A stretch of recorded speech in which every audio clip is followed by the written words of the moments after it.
नाज़रीन गिरामी, अस्सलामु अलैकुम वरहमतुल्लाहि वबरकातुह। सीधी बात के मॉर्निंग प्राइम टाइम में आप लोगों का इस्तकबाल है। नाज़रीन, मैं अंसार अजीज़ नदवी आज मॉर्निंग प्राइम टाइम में आप लोगों के सामने मुल्क के फौजी सरबराह जनरल बिपिन रावत जो कल एक बयान देकर के सोशल मीडिया में अभी तक लगातार ट्रोल होते जा रहे हैं, उनके बारे में मैं बात करूंगा।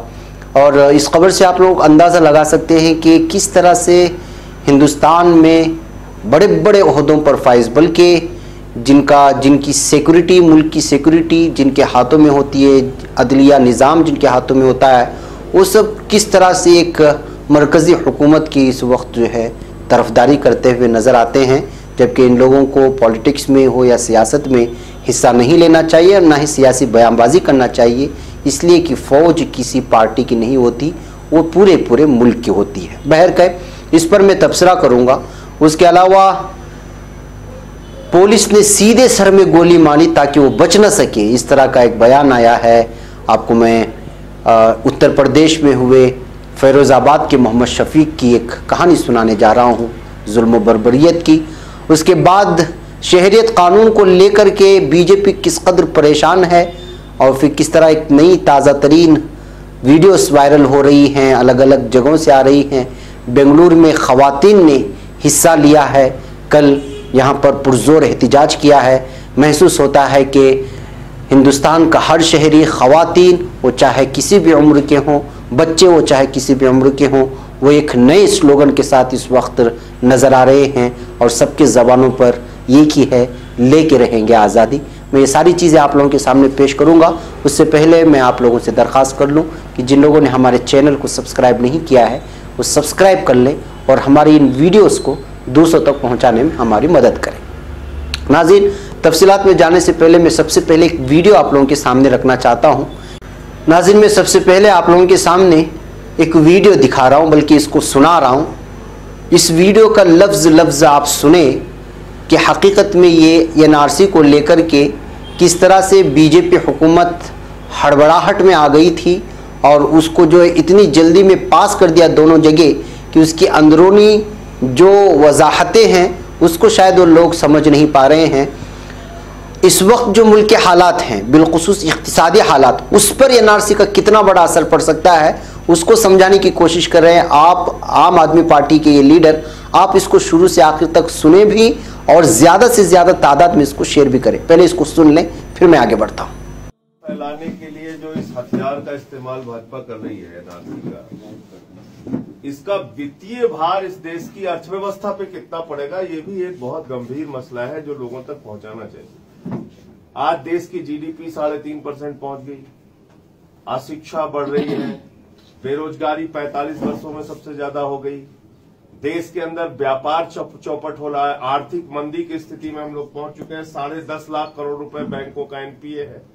और ऐसे समय में जबकि देश की अर्थव्यवस्था पूरी तरीके से चौपट हो चुकी है, एनआरसी के आर्थिक पक्ष क्या है वो भी जानना जरूरी है। और वो ये बात है कि जो एनआरसी कराई गई असम में, उसमें खर्च हुआ करीब करीब 1600 करोड़ रुपए और लगाए गए 50,000 कर्मचारी। 2 साल में एनआरसी पूरा हुआ, अभी भी उसमें तमाम त्रुटियां हैं। अगर पूरे देश में एनआरसी करानी पड़ेगी तो लगभग 70,000 करोड़ रुपए तो खाली एनआरसी कराने में एक मोटा एक का ज्यादा भी हो सकती है, क्योंकि ये पुराना खर्चा है, आगे कराओगे तो ज्यादा हो सकती है। 70,000 करोड़ रुपए तो एनआरसी कराने में खर्च होगा और 3 करोड़ के लगभग मान लीजिए घुसपैठिए आपको मिल गए इस देश में, जो भाजपा बार बार दावा करती है 3 करोड़ घुसपैठियां, 3 करोड़ घुसपैठियां, 2 करोड़ जो भी उनका फिगर है, मान लीजिए 3 करोड़ अधिकतम मान लीजिए उनका फिगर, मान लीजिए उन्हीं को सच मान लीजिए। अगर 3 करोड़ घुसपैठियां इस देश के अंदर मिल गए तो हमारे प्रधानमंत्री जी ने कहा है कि हम बांग्लादेश पर इसका कोई प्रभाव नहीं डालेंगे। हमारे विदेश मंत्री जी ने कहा है कि ये हिंदुस्तान का आंतरिक मामला है। तो इसका मतलब जो घुसपैठियां मिल गए उनको आप यहां से भगाएंगे नहीं, इसी देश में आप उनको रखेंगे, थोप देंगे, डिटेंशन सेंटर बना के रखेंगे। अब 3 करोड़ लोगों का डिटेंशन सेंटर बनाने का जो खर्चा है या जेल बनाने का जो खर्चा है वो एस्टिमेटेड कास्ट होगी लगभग 10 लाख करोड़ रुपए। और ये मैं 2008 के आधार पर बता रहा हूं। 2008 में 3000 लोगों की जेल बनाने में लखनऊ में 100 करोड़ रुपए का प्रोजेक्ट लगा। अगर आप 3 करोड़ लोगों के लिए पूरे देश में जेल बनाएंगे या डिटेंशन सेंटर बनाएंगे तो उसमें करीब करीब 10 लाख करोड़ रुपए खर्च होगा।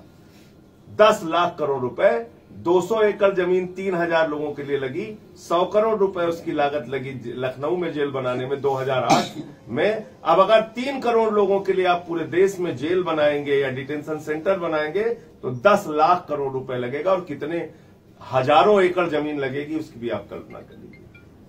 और 3 करोड़ लोगों को जब आप डिटेंशन सेंटर में रखेंगे, 3 करोड़ लोगों को जब आप जेल में रखेंगे तो उनको बिजली फ्री, उनको पानी फ्री, उनको शिक्षा फ्री, उनको चिकित्सा फ्री, उनको इलाज फ्री, उनको दवा फ्री, उनको खाना फ्री। और जब ये सब कुछ आप करेंगे तो 3.5 लाख करोड़ रुपए उनके एडमिनिस्ट्रेशन पे प्रति वर्ष खर्च आएगा। उनको जेलों में रखने में या डिटेंशन सेंटर में रखने में 3.5 लाख करोड़ रुपए लगेगा। तो हम किस सनक की ओर बढ़ रहे हैं? इस नफरत की राजनीति से हमें हासिल क्या होगा? अगर देश की अर्थव्यवस्था का 3.5 लाख करोड़ रुपए, देश के बजट का 3.5 लाख करोड़ रुपए सिर्फ 3 करोड़ घुसपैठियों को पालने में, खिलाने में खर्च हो जाएगा, तो सोचिए आपके बच्चों का क्या होगा? आपके स्कूल, कॉलेज, अस्पताल कैसे बनेंगे? आपकी सड़कें कैसे बनेंगी? किसानों का कर्जा कैसे माफ होगा? आपकी तरक्की कैसे होगी? जरा इसके बारे में भी कभी किसी ने सोचा है? इसके बारे में भी हमको गंभीरता से सोचना चाहिए। देश किस ओर जा रहा है? हम अपनी नफरत की राजनीति में अपना कितना नुकसान करने के लिए तैयार है, अपनी कितनी बर्बादी की दास्तान लिखने को तैयार है? मुझे तो समझ में नहीं आ रही ये किस पागलपन की ओर हम लोग बढ़ रहे हैं। 3 करोड़ लोगों को हम इस देश में पाल के खिलाएंगे, 3 करोड़ लोगों को हम जेल बना के उनको रखेंगे, हर साल का हम 4 लाख करोड़ रुपए उनके ऊपर खर्च करेंगे, 10 लाख करोड़ रुपए हम उनके लिए जेल बनाने में खर्च करेंगे। हम करना क्या चाहते हैं? हमें किसान के, अरे भाई इस वक्त जरूरत है आपको किसान की चिंता करने की, नौजवान को रोजगार देने की चिंता करने की। आप तो कई राज्यों का बजट सिर्फ इस सनक में खर्च कर देना चाहते हैं। और इसमें जाएंगे सब, क्योंकि गृह मंत्री अमित शाह ने साफ तौर पे कहा है आधार कार्ड और वोटर आईडी कार्ड नहीं चलेगा, जिसके पास भी कागज नहीं होगा उसको देश से बाहर निकाला जाएगा। यानी जो गरीब आदमी है, दलित है, पिछड़ा है, आदिवासी है, मजदूर है, अलग अलग राज्यों से आने वाले प्रवासी हैं, उनका ना अपने राज्य में कोई प्रमाण है ना यहां पर कोई प्रमाण है। 1971 के पहले प्रमाण कहां से लाएगा आदमी? कैसे वो अपनी नागरिकता साबित करेगा? तो इसलिए पूरे देश में एनआरसी अगर लागू हुआ तो एक अजीब कोहराम की स्थिति पैदा होगी। ये बात हमको लोगों को समझाने की जरूरत है। इनकलाब जिंदाबाद। नाज़रीन, आपने इस वीडियो को सुना, आप खुद अंदाजा लगाइए कि बीजेपी किस कदर जो है हड़बड़ाहट में आकर के इस चीज़ को जो है लागू करने की कोशिश की, जबकि अभी वो बैकफुट पे आ गई है। वो कह रही है कि जो है एनआरसी पर कोई बहस ही नहीं हुई और एनपीआर अलग है, जो भी है। लेकिन इसकी हकीकत यही है कि जो है ये जो जब एनआरसी का वाकई में अगर लागू होगा तो इसमें जो है इसका हर शहरी, वो गरीब हो, मुतवस्सित तबके का हो या अमीर हो, हर आदमी उसमें जो है पीसा जाएगा। बहरकैफ नाज़रीन, आइए अब हम बात करते हैं बिपिन रावत की। शहरियत तरमीमी कानून के खिलाफ पूरे मुल्क में एहतिजाजी मुजाहरे जारी हैं। मुल्क का एक बड़ा तबका जहाँ इन मुजाहरों के साथ खड़ा नजर आ रहा है, वहीं एक तबका वो भी है जो इन मुजाहरों की तनकीद कर रहा है और खुद को हुकूमत के साथ खड़ा दिखाना चाहता है। मुल्क के फौजी सरबराह जनरल बिपिन रावत, जो चंद रोज बाद यानी 31 दिसंबर को अपने ओहदे से रिटायर्ड हो रहे हैं, उन्होंने एक ऐसा बयान दिया है जिसके बाद मुल्क में बहस छिड़ गई है कि क्या हम वाकई या पाकिस्तान और मुल्क के चीन के रास्ते पर चलने की तैयारी तो नहीं कर रहे, क्योंकि वहाँ की फौज हुकूमत और सियासी मामलात में सीधी मुदाखलत करती है। जनरल बिपिन रावत ने आज जो बयान दिया है वो लीडर नहीं होते जो लोगों को गलत सिमत में रहनुमाई करते हैं। जैसा हम देख रहे हैं कि आवाम और यूनिवर्सिटी व कॉलेज तलबा की क़ियादत शहरों में तशद्दुद और तोड़फोड़ करने के लिए रहनुमाई कर रही है, ये क़ियादत नहीं है। ये वीडियो सुनिए वो क्या कह रहे हैं। Ladies and gentlemen, leadership is all about leading. Therefore, what is so complex about leadership? If it is all about leading, because when you move forward, everybody follows. It is not that simple. It appears simple, but it's a very complex phenomenon. Even amongst a crowd, you find leaders emerge. But leaders are those who lead people in the right direction. Leaders are not those who lead people in inappropriate directions. As we are witnessing in a large number of university and college students, the way they are leading masses of crowds to carry out arson and violence in our cities and towns. This is not leadership. A leader is one person. इस video में नाज़रीन वाज़ेह है कि इससे पहले कभी किसी फौजी सरबराह ने मुल्क के अंदरूनी सियासी मामलात में दखल अंदाजी नहीं की है और बहुत से लोगों का तो यहाँ तक कहना है कि साबिक फौजी सरबराह जनरल वीके सिंह जो मौजूदा हुकूमत के वजीर भी हैं, उन्होंने भी अपने दौर में कभी मुल्क के सियासी मामलात में दखल अंदाजी नहीं की। इनके इस बयान की तनकीद करने वाले लोगों ने कहा है कि उनका मुल्क के सियासी माहौल पर बयान देना जमहूरियत के लिए खतरनाक है और ज़रूरत इस बात की है कि कोई उनकी सियासी ख्वाहिशात पर लगम लगाए। हिंदुस्तानी आईन के मुताबिक फौज को मुंतखब मरकजी हुकूमत की रहनुमाई में काम करना होता है और उसको बरसरे इख्तिदार सियासी जमात के नजरिए और सियासी फैसलों के तय गैर जानिबदार रहना होता है। मीडिया रिपोर्टों के मुताबिक जनरल बिपिन रावत की तरह हाल ही में eastern army commander lieutenant general Anil Chauhan ने भी सियासी बयान दिया था, जिसमें उन्होंने कहा था कि मौजूदा नरेंद्र मोदी हुकूमत सख्त फैसला लेना चाहती है जो लंबे अरसे से इल्तिवा के शिकार थे। कुछ शिमाली मशरक़ी रियासतों के तहफ़्फ़ुज़ात के बावजूद हुकूमत शहरियत तरमीमी बिल पास कराने में कामयाब रही। यह अंदाज़ा लगाना मुश्किल नहीं है कि वो दिन दूर नहीं जब बाएं बाजू की शिद्दत पसंदों के खिलाफ कार्रवाई होनी है। जिस दिन उन्होंने ये बयान दिया उसी दिन एक फौजी दस्ते को सिविल इंतजामिया की शहरियत तरमीमी कानून के खिलाफ होने वाले मुजाहिरों में मदद करनी थी। बैकअप नाज़रीन, जब बिपिन रावत का ये बयान आया तो हर एक ने जो है इसकी तनकीद की। बिलखुसूस मजलिस इत्तेहादुल मुस्लिमीन के सरबराह असदुद्दीन ओवैसी ने जनरल बिपिन रावत के बयान पर अपने रद्द-ए-अमल में ट्वीट किया, क़ियादत को अपने दफ्तर की हुदूद के बारे में मालूम होना चाहिए। क़ियादत का मतलब यह है कि वो समझे अवामी बालादस्ती को, वो जिस इदारे की आप सरबराही कर रहे हैं उसकी सालिमियत का तहफ़्फ़ुज़ करने को। कांग्रेस के सीनियर रहनुमा दिग्विजय सिंह ने भी अपने ट्वीट में कहा, जनरल साहब, मैं आपकी इस बात से इत्तेफाक करता हूं कि वो कायद नहीं होते जो भीड़ की लूटमार में क़ियादत करते हैं, लेकिन वो भी कायद नहीं होते जो अपने पैरोकारों को फिरकावाराना फसाद में नस्ल कुशी करने की इजाज़त देते हैं। क्या आप मुझसे इत्तेफाक करते हैं जनरल साहब? बैकअप नाजरीन, कल से जो है बिपिन के इस बयान पर लगातार घुमसान है और अभी तक जो है इस पर तबसरे चल रहे हैं और बिपिन रावत को पूरी तरह से जो है उनके बयान की तनकीद की जा रही है और उनको साफ तौर पर सलाह और मशवरा दिया जा रहा है कुछ सियासी आदमियों को सियासत करने दें, आप अपनी जगह डटे रहें और आप अपनी जिम्मेदारियों को समझें। बैकअप नाज़रीन, अब हम चलते हैं शहरियत कानून की मुखालिफत में उत्तर प्रदेश में हुए मुजाहिरों में ज़ख्मी होने वाले लोगों की बात करते हैं जिन पर जुल्म और सितम ढाया गया। उसमें एक फ़ैरोज़ाबाद के मोहम्मद शफीक भी हैं। गोली उनके सर में लगी जिसके बाद से ही वो बेहोशी की हालत में हैं। इस वक्त वो दिल्ली वाक़े सफदरजंग हॉस्पिटल में ज़िंदगी और मौत के बीच झोल रहे हैं। नाज़रीन, आपको बता दें कि शहरियत कानून के खिलाफ मुजाहरे में मुल्क भर में अब तक 25 लोगों की मौत हो चुकी है। इसमें से कम 18 लोगों की मौत अकेले उत्तर प्रदेश में हुई।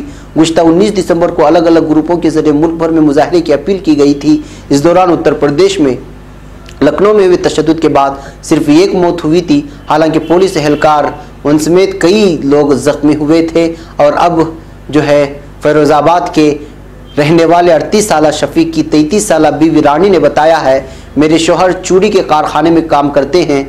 तकरीबन 4 बजे के आसपास वो काम से वापस आ रहे थे। रास्ते में पुलिस की जिप्सी खड़ी थी, उन्होंने 2 मोटरसाइकिल को गिरा दिया। इसी दौरान भगदड़ हो गई, एक साथ ढेर सारी गोलियां चलने लगी और इसी में उनके दिमाग पर गोली मारी गई। उन्हें पुलिस की गोली लगी, वो वहीं पर गिर गए। मेरे देवर ने ये सब देखा और फौरन मोटरसाइकिल से उन्हें ट्रामा सेंटर ले गए और वहाँ से उन्हें आगरा भेज दिया गया। उन्होंने कहा, आगरा में भी कोई हॉस्पिटल भर्ती करने को तैयार नहीं था। हम काफ़ी परेशान रहे बहुत देर तक। कुछ लोगों की मदद के बाद जिप्सी हॉस्पिटल में भर्ती कराया गया तो भी वहाँ कोई देखने को तैयार नहीं था।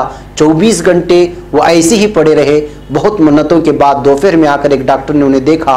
वो कह रहे थे कि पुलिस का मामला है, हम नहीं लेंगे। वो कह रहे थे कि पुलिस ने केस लेने से मना किया है। रानी ने कहा, आगरा से रेफर करने के बाद हम उन्हें सफदरजंग हॉस्पिटल में लेकर गए। यहाँ डॉक्टर कह रहे हैं कि बहुत नाजुक हालत है और बचने के इम्कानात कम हैं। डॉक्टर बता रहे हैं कि गोली टूटकर दिमाग में बिखर गई है, उन्हें अभी तक होश नहीं आया है। गोली लगने के बाद से कोई बात नहीं हो सकी। आज तक यूपी इंतजामिया से कोई राब्ता नहीं करने आया। तो नाज़रीन, इसमें से एक बात जो सबसे ज़्यादा खल रही है वो ये है कि हम बहुत काफ़ी परेशान थे और डॉक्टर से बार बार कह रहे थे कि वो इसका इलाज करें, लेकिन 24 घंटे गुजर जाने के बाद डॉक्टर कह रहे थे कि हमें केस लेने से मना किया गया है। तो आप जान सकते हैं कि किस तरह की जो है ये तानाशाही चल रही है। डॉक्टरों को तक को ये फ़ोन करके कहा गया है कि बीमारों को जो है आप इलाज ना कराएं ताकि जो है वो ऐसे ही मरे पड़े रहें।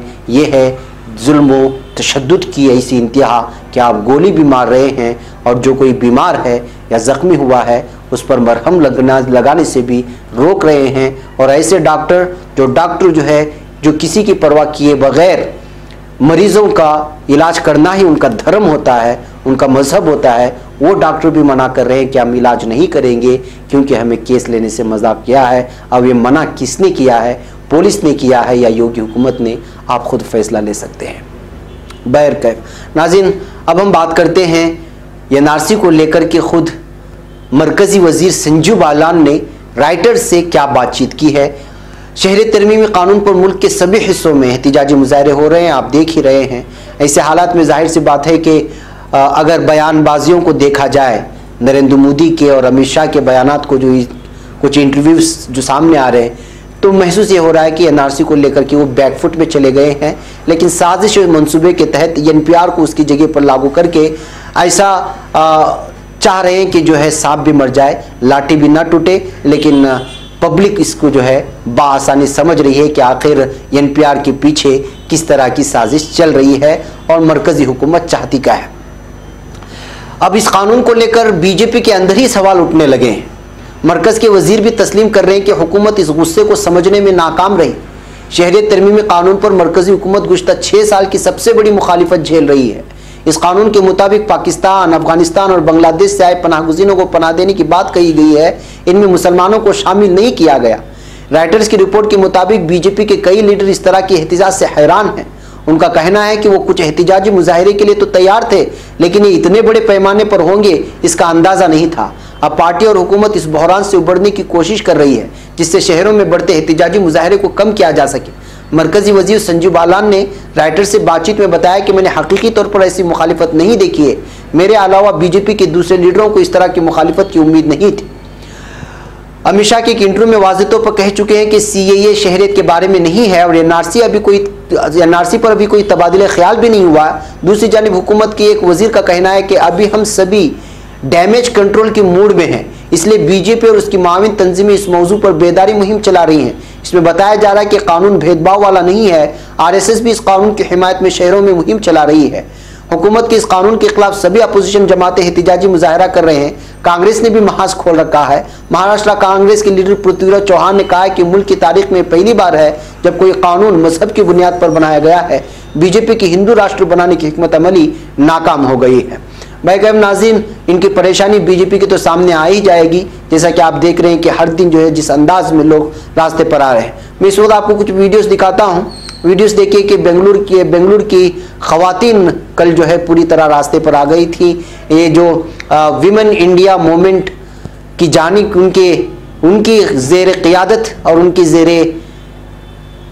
हिमायत में ये पूरी की पूरी रैली कल मुनक़िद की गई थी और यहाँ पर टाउन हॉल के सामने तमाम मज़ाहिब की ख़वातीन शरीक रहीं और वो आवाज़ें लगाती रही इस सीएए और दीगर शहरियती बिल के ख़िलाफ़। इसके अलावा शिमोगा से भी कुछ फ़ोटोज़ और वहाँ से कुछ ये दावणगिरी की फ़ोटो हैं, वहाँ पर भी जो है आज एहतिजाजी मुजाहरा हुआ और लोग सड़कों पर निकल आए।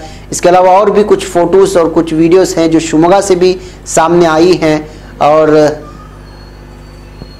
बहुत सारे दिल्ली से भी फ़ोटोज़ आए हैं। यानी यूँ समझिए कि ये शहरियती तरमीमी बिल के ख़िलाफ़ जो एहतिजाज होना है या हो रहा है उसमें कोई रुकने का नाम नहीं ले रहा है। लोग रातों को भी शमें लेकर के निकल रहे हैं, दिन में भी जो है इस बिल के ख़िलाफ़ और बिलखुसूस ख़वातीन के अंदर बेदारी पूरी तरह से जाग रही है। ख़वातीन घरों से निकल कर के जो है इस बिल के ख़िलाफ़ पूरी तरह से आवाज़ निकाल रहे हैं। ये इसके अलावा शिमोगा से भी कुछ तस्वीरें हैं, शिमोगा की भी दिखाएं और वो वीडियोस भी आप हमारे आवाम को सुनाएं। इसके अलावा एक पुलिस की भी वीडियो आई है, शायद मैंने वहाँ पे रखा है, उस वीडियो को भी दिखाएं जुल्म तशद्दुद की, जो हमारे एक नाज़िर ने हमें शेयर किया है ये कहते हुए कि जो है इस वीडियो को दिखाया जाए, तो वो भी वीडियो दिखाएं।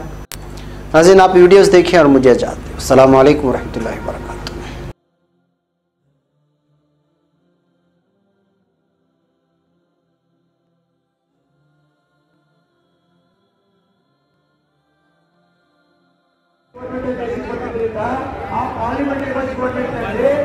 ಈ ದೇಶದ ಪ್ರತಿಯೊಬ್ಬ ನಾಗರಿಕರಿಗೆ ಅತ್ಯಂತ ಪ್ರಮುಖವಾದ ಎರಡು ಹಕ್ಕುಗಳಿದ್ದಾರೆ.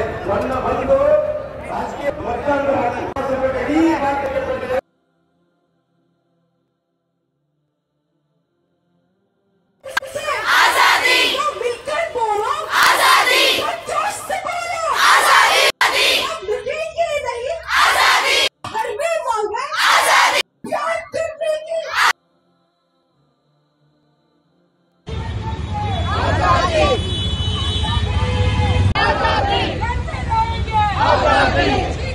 ಭಾರತ ದೇಶದಲ್ಲಿ ಮೊದಲು ಹತ್ಯೆ